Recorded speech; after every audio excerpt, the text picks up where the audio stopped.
Dengan Jericho, Bro Tim. Genko. Jericho. Oh, Jericho. Oke, ya. Lanjut.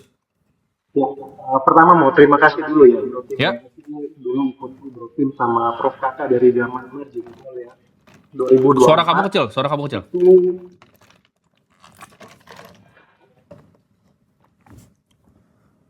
Halo, Bro Tim. Nah, ini baru bisa ngomong nih. Oke.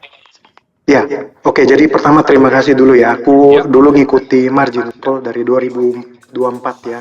Itu berhasil ngubah 2 juta Bro Tim sampai Ya. kurang lebih sekitar 90 juta Bro Tim. Oke. Itu hanya dari ikut margin call aja Bro Tim. Jadi Oke. itu aku terima kasih banget Ya. untuk margin call-nya. Kalau untuk profilku sendiri, sekarang aku marketing modal kerja Bro Tim di bank Ya. swasta. Oke, di mana? Itu Bank untuk swasta. salary-nya iya di bank swasta. Oke. Untuk rent salary-nya itu di 15 juta, Oke. insentifku sistemnya kuartalan setiap 3 bulan, itu di kisaran 7 sampai 12 juta, Bro Tim. Jadi bikin net gaji kamu bikin 18 juta aja ya berarti ya bersihnya. Siap, Oke. bisa. Bisa dihitung seperti itu. Nah, yang mau aku tanyakan, sekarang kan posisinya masih sebagai karyawan ini, Bro Tim. Pengeluaran berapa? Kalau untuk pengeluaran setiap bulan rata-rata di 5 sampai 6 juta, Bro Tim. Oke, bagus. Itu sudah ditekan, yang penting masih bisa kasih buat orang tua juga, Bro Tim. Oke. Jadi pertanyaan yang pertama itu kan aku ngikuti ya tentang The Great Reset 2030. Ya. Untuk seorang marketing modal kerja, kira-kira yang harus kita persiapkan untuk menghadapi 2030 tuh apa? Nah, Oke. di posisi ini saya juga seorang anak pertama ya, Bro Tim ya, Ya. sandwich generation juga. Kira-kira persiapan yang harus saya lakukan di 2030 ini mencakup apa aja? Oke. Terus buat kedepannya kira-kira saran dari Bro Tim ini saya mulainya dari mana? Oke. Jadi pertanyaan lebih ke soal mungkin karir bukan keputusan keuangan ya. Karena kayaknya kamu udah Iya. lumayan bagus tuh tadi ya. Jadi 18 juta pengeluaran cuma 6 juta udah ikutin semua. Dana darurat udah punya? Dana darurat sudah punya Bro Tim. Oke, berapa dana Kebetulan aku daruratnya? nabungnya ikut rutin nabung Bitcoin juga, cuma kemarin Oke. waktu turun sudah aku jual. Sekarang Oke. di USDT kurang lebih sekitar 110. Oke. Untuk cash di rupiah sekitar 60. Oke, udah aman lah. Kamu udah ngerti berarti kalau investasi ya. Oke. Jadi pertanyaannya mungkin kalau secara pendapatan kamu berarti 18. Pengeluaran itu sekitar berarti tadi 6 juta, berarti 12 juta kamu bisa tabung ya. Oke. Terus Ya. kamu tadi udah punya 110 juta di USDT, kamu punya 60 juta di cash. Ini udah luar biasa ya, bagus sekali ya. Jadi sekarang next step-nya, kamu kan udah bebas basically. Kamu 6 sampai 12 bulan kamu udah aman lah, oke? Pertanyaan selanjutnya adalah secara karir kamu harus ngapain kan? Kan satu ya, yang Betul. kamu bisa lakukan adalah naik tangga, ya nggak? Gimana caranya dapat gaji lebih tinggi lagi sebagai seorang marketing? Yang nomor kedua adalah kamu bisa menggunakan skill marketing kamu untuk kamu jual, gitu. Kamu bisa jadi tambahannya self-employ. Nah, kalau saran gua untuk pekerja seperti ini jangan pernah ditinggal, ini biarin ya, lanjut aja naik tangga. Kamu kerja kan sampai jam 5 berarti, 9 to 5 kan? Betul Bro Tim, cuma Nah. tergantung kalau misalnya ada lembur, bisa Ya. lebih dari jam 5. Ya anggaplah, kita paling jelek lah, kita 9 sampai 7 gitu kan. Oke. Kan kamu masih ada waktu nih, jam 7 malam sampai mungkin tidur jam 10 gitu kan, 3 jam kan. Ya, Ini kamu pakai nih. Pertama untuk apa? Upgrade skill yang pertama. Itu yang pertama, oke. Yang kedua, jamnya kamu pakai untuk gimana caranya kamu mulai bikin service based business dengan kemampuan marketing kamu, gitu. Service based. Nah, 2030 ya, yang gue maksud adalah apa? Banyak orang yang nggak paham seberapa cepat AI ini bertumbuh ya, karena AI itu bertumbuhnya seperti ini ya. Dia pelan, lalu dia cepat sekali. Karena constraint dari AI itu cuman satu, energi listrik, dua itu adalah compute ya, dari hyperscaler data center. Oke, ini untuk inference-nya. Jadi ketika mereka itu berinvestasi banyak sekali di sini, AI itu akan cepat sekali. Dan let's say for marketing sekarang ya, ini semua AI itu udah lebih pintar gitu dari gua pribadi.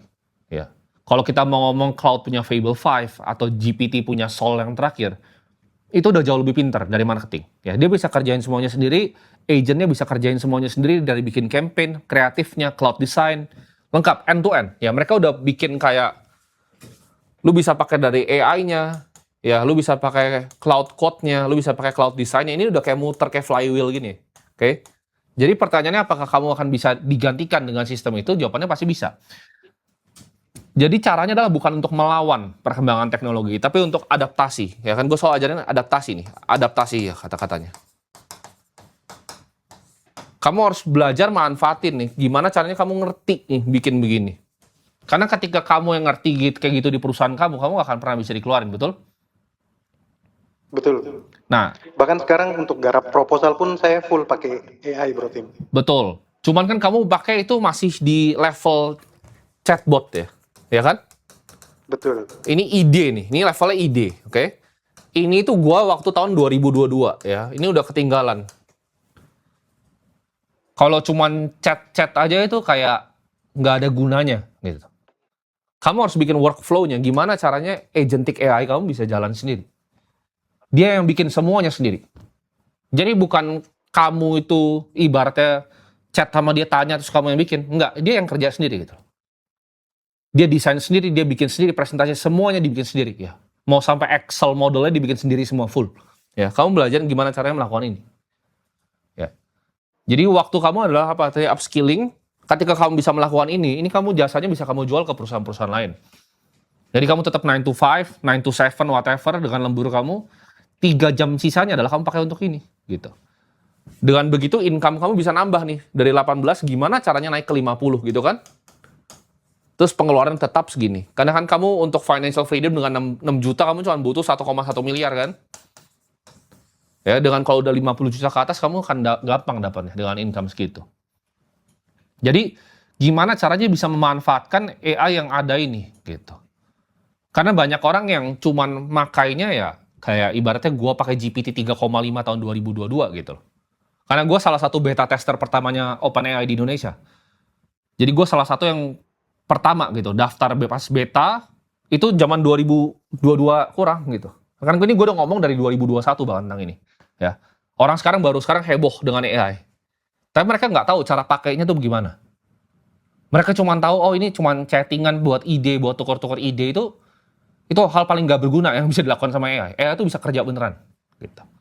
Ya, kayak gue punya AI financial analyst. Jadi dia AI yang gue bikin dengan framework berpikir gue untuk cari gitu loh.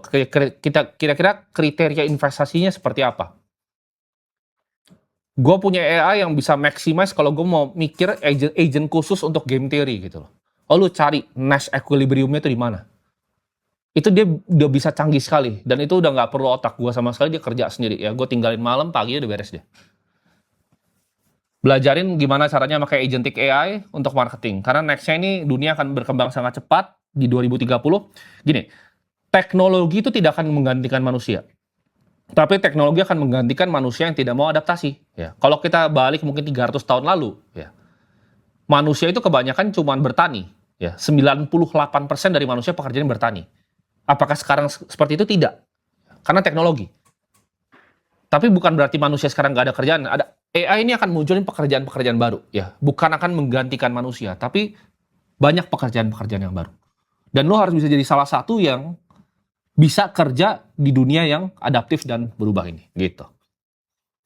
Itu untuk apa mungkin jawaban yang pertanyaan nomor 1. Oke? Siap. Terima kasih banyak, Bro Tim. Oke.